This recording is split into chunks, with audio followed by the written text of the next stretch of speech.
On s'était quitté sur la prophétie de Monsieur Alberto Toscano. Manuel Valls restera certainement au-delà des régionales. Je voulais savoir, cher Philippe, si vous pensez la même chose, et au-delà d'ailleurs de savoir si Manuel Valls reste ou pas, dans quel état il reste et dans quel état se trouvera le président? Alors moi je pense qu'il restera, parce que ça va être extrêmement compliqué pour François Hollande de le virer maintenant.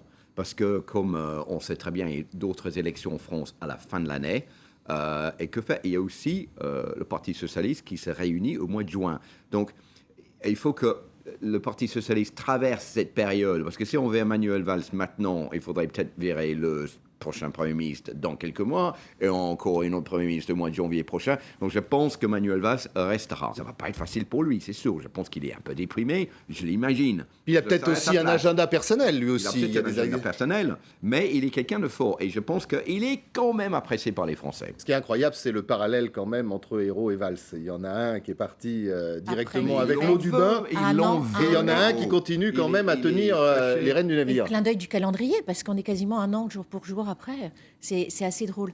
Non, je suis d'accord avec toi, Philippe, mais moi, je préciserais que justement, ce qui est étonnant, c'est que par qui on pourrait remplacer Valls? Il n'y a personne. Personne ne sort actuellement la tête au PS. Franchement, quand Balélis sur les murs, et encore, bon, il a été applaudi cette semaine, mais on va voir au congrès de Poitiers dans 10 semaines. C'est la débâcle partout. Martine Aubry. Martine Aubry, mais elle compte ses troupes aussi cette semaine. Elle a fait des réunions, mais pour le moment... Il n'y en a pas tant que ça, d'ailleurs. Je pense qu'elle se prépare. Je pense que Martine Aubry, elle se prépare pour le congrès. Je pense qu'elle n'a pas envie pour le moment. Elle n'en a pas envie. Peut-être qu'elle veut tout simplement récupérer le PS. Non, même pas. Moi, je crois que de toute façon, Manuel Valls est assuré de rester à Matignon jusqu'à la fin du quinquennat. Moi, je crois, si vous voulez, on peut faire un petit focus sur Manuel Valls. Il a eu... c'est un joker à double tranchant pendant cette campagne. Il voulait absolument stopper le Front National, et il a échoué. Il voulait absolument pousser les Français à participer au vote, et le boycott a... Est-ce qu'il est fragilisé? Très rapidement. Oui, il est fragilisé dans le sens où ça a donné un coup de fouet aux frondeurs. Les frondeurs qui étaient, dans l'expression, restaient un petit peu sous la moquette, j'allais dire, est en train de devenir une expression publique. Il y aura le congrès bientôt, et la voix des frondeurs devient de plus en plus audible. Et tout le monde dit que si le gouvernement, si la gauche est en train de perdre, c'est parce que Manuel Valls et François Hollande... Alors, vous vivez l'enfer de Matignon, ça n'a pas de sens. Plein d'autres premiers ministres ont vécu. Oui, Alberto. Non, mais la gauche est en train de perdre parce qu'elle aurait perdu de toute façon, parce qu'elle perdait avec Jean-Marc Ayrault, avec une autre politique. Alors le problème est, compte tenu que la gauche perd, et qu'ils essayent au moins de faire une politique, de garder leur cap, oui, mais là, on a l'impression... pas de changer de ligne tous les 10 minutes. Je suis d'accord, mais on a quand même l'impression que ce cap, on est quand même à 2 ans des présidentielles, semble un peu perturbé. Il y a quand même des éléments contraires. Des vents très forts, des courants. Non, je ne suis pas d'accord. Moi, je ne trouve pas Valls fragilisé. Peut-être au niveau des médias, tout ça, il est bâché par ses propres camps. Mais franchement, sa ligne, son cap... il l'a compris, ça va être le contrat de travail, le marché du travail qui va être mis en cause dans les prochains mois. On parle déjà d'une loi Macron 2.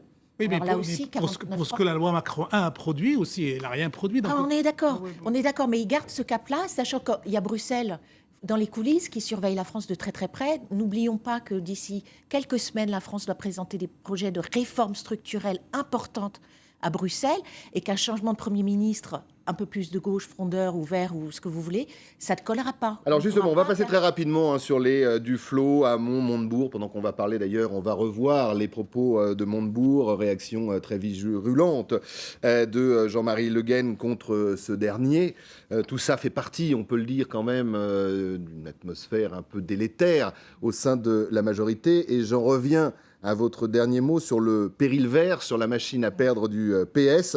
On a pu voir cette semaine quelques réactions un peu particulières entre une Cécile Duflot, on se demande d'ailleurs ce qu'elle veut, et puis des réactions au sein du PS. On semble bien quand même voir qu'il y a une ligne contraire dans cette majorité présidentielle. Écoutez-les.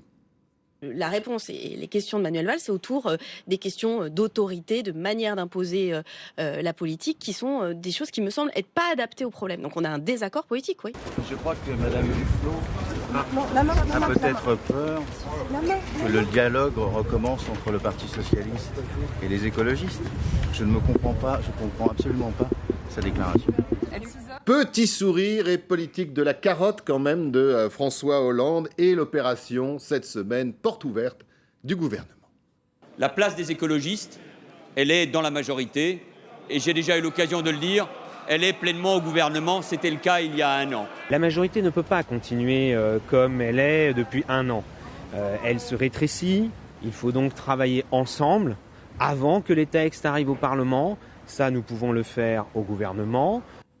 Les voitures de fonction, les ors de la République, on a pu le voir dans ce sonore dernier, ça fait rêver certains. Non, mais ce qu'il faut dire sur la relation vert et gouvernement, c'est qu'il y a un dysfonctionnement personnel entre Cécile Duflot et Manuel Valls. Il y a presque une incompatibilité d'humeur politique. Donc, à chaque fois qu'on tend un micro à Cécile Duflot, il tire à boulet rouge sur Valls et elle ne veut pas rentrer dans ce gouvernement, non pas parce qu'elle refuse la fonction gouvernementale, mais elle ne supporte pas de travailler avec Valls. Donc, Valls et François Hollande vont être obligés de faire rentrer des seconds couteaux. Les seconds couteaux, c'est Jean-François Placet. Vous imaginez, Christophe, qu'au bout de ce grand effort et de cette grande ouverture, de cette grande leçon départementale, le résultat, c'est que Jean-François Placet puisse rentrer dans le gouvernement. Jean-Vincent Placet. Et d'ailleurs, Jean-Vincent Placet qui brigue un poste dans ses rêves, espérons que ça reste d'ailleurs que dans ses rêves, celui du ministère de l'Intérieur. Cécile Duflot, elle n'a pas envie de rentrer au gouvernement, elle est partie du gouvernement elle-même, et bien qu'elle reste dehors. Oui, mais elle ne veut pas que les autres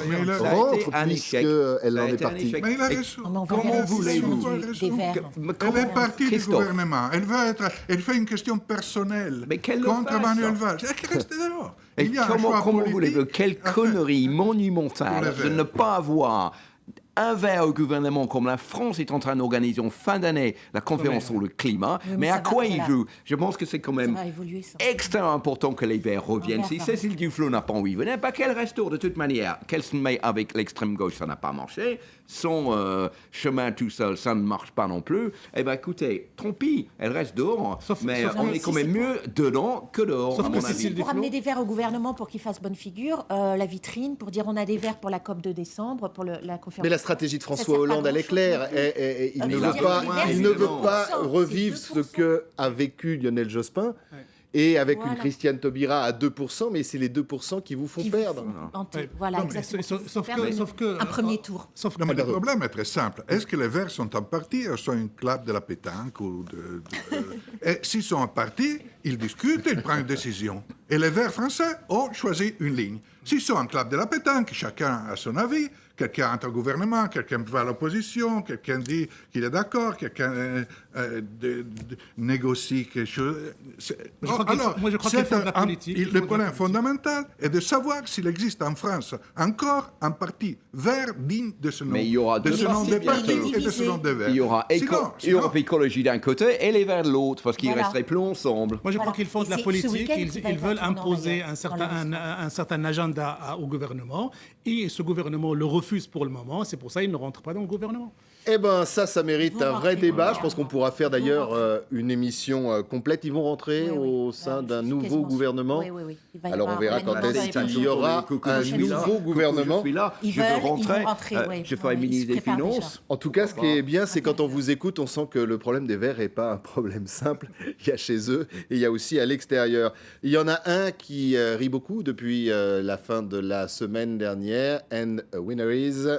Mais ce résultat, mes chers compatriotes, dépasse de très loin les considérations locales.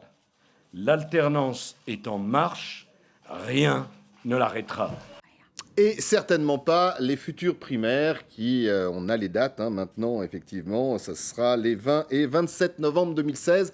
Primaires largement ouvertes, surtout au centre, de façon à éliminer un maximum de candidats. Oui, mais d'un autre côté, il a baissé justement le nombre de parrainages à 70, si je me souviens bien, alors qu'on lui demandait de baisser encore un petit peu plus, mais il a mis un niveau intermédiaire pour pouvoir justement multiplier le nombre de candidats. Non, mais quand je dis éliminer des candidats, c'est-à-dire que plus vous ouvrez au centre, moins il y a de chances, autant le dire ici, pour M. Fillon et M. Juppé. On multiplie les canaux, oui. Le jeu de Nicolas Sarkozy est transparent. Évidemment, d'augmenter les candidatures au centre, les candidatures modérées, disons, et d'être le seul à exprimer, en plus avec le soutien de l'appareil du parti, parce qu'il est président, la majorité de troupes de l'UMP plus pure et dure. Donc c'est évident, par ce chemin, il ne peut que gagner. Alain Juppé est probablement le candidat préféré par les Français. Sans doute, il est le candidat préféré par la gauche, mais il se trouve qu'il est à droite. Donc, il est difficile que la gauche participe au primaire. Est-ce qu'on peut dire d'ailleurs justement maintenant, on en a beaucoup douté sur ce plateau et ailleurs bien évidemment, sur le bon retour de Nicolas Sarkozy. Est-ce qu'on peut dire là justement que la stratégie a été payante? Justement, Christophe, moi je dois faire un peu mon mea culpa. J'ai eu l'occasion de dire sur ce plateau et j'ai écrit ailleurs que les soucis juridiques et les scandales vont compliquer le retour de Nicolas Sarkozy. Il se trouve qu'il s'est merveilleusement bien débrouillé avec des avocats intelligents. Il a slalomé comme un poisson dans l'eau jusqu'à présent. Et la justice n'a rien trouvé à redire pour le moment. Et les départementales viennent de donner un grand coup de fouet à son retour. Alors maintenant, la question qui se pose à la famille de droite, qui peut, à droite, lui disputer le rôle naturel de candidat de 2017. Même un Alain Juppé, après ces résultats de départemental, même un Alain Juppé paraît terne à côté de cette dynamique que semble incarner Nicolas Sarkozy. Vous ne croyez pas que la machine de guerre est repartie? Et je ne suis pas complètement d'accord non plus, parce que, évidemment, la victoire dans les départementales, c'était annoncé d'avance, parce que c'était pour moi dû à toute la frustration vis-à-vis de Manuel Valls et le gouvernement de François Hollande. Est-ce qu'on aurait eu le même résultat avec un autre candidat de la droite? Probablement pas, mais la droite aura gagné. Donc est-ce que Nicolas Sarkozy peut dire c'est uniquement à cause de moi? Premier constat. Deuxième constat, dans les sondages qui ont été faits ces derniers temps, une majorité des Français ne souhaitent toujours pas que ce soit Nicolas Sarkozy qui soit réélu président la prochaine fois. Donc c'est on va pas peut-être se méfier quand même un peu des sondages, notamment après les départementales. Troisième constat, il n'est pas seul. Il n'est pas seul comme il était en 2007. Il y a quand même Alain Juppé qui multiplie les sorties, qui multiplie les interviews, qui multiplie oui, mais on le disait, cher Philippe, les primaires vont certainement être... Il faut quand même attendre. Et vous savez qu'il a quand même volé l'idée d'Alain Juppé de s'associer avec le centre, avec Bayrou qui est devenu Juppé pendant les élections départementales. Donc, avant, il ne l'aurait pas fait. Il serait allé vers la droite. Donc, ça prouve qu'il a changé, alors, on fait de la politique. Ça prouve qu'il sait que Juppé, c'est quand même un rival qui est très important. Et Juppé, il ne veut pas se laisser faire, donc la bataille n'est pas gagnée. Évidemment, il a marqué un coup, Sarkozy, mais Juppé est là, et Juppé, je sais qu'il est populaire, c'est sa dernière chance, et il ne va pas le laisser filer. Alors, pour les secondes qui nous restent, Delphine et Alberto. Oui, juste dire que pour nous, en tout cas, vu de Bruxelles, les résultats, la droitisation, comme on l'a appelé, de la France, les résultats des départementales, n'étaient pas un blanc-seing à Nicolas Sarkozy et à sa politique et à sa vision des choses. Non, on a bien différencié le fait que, en effet, il a repris la théorie et la stratégie d'Alain Juppé et il l'a mis en pratique en tant que président du principal parti d'opposition.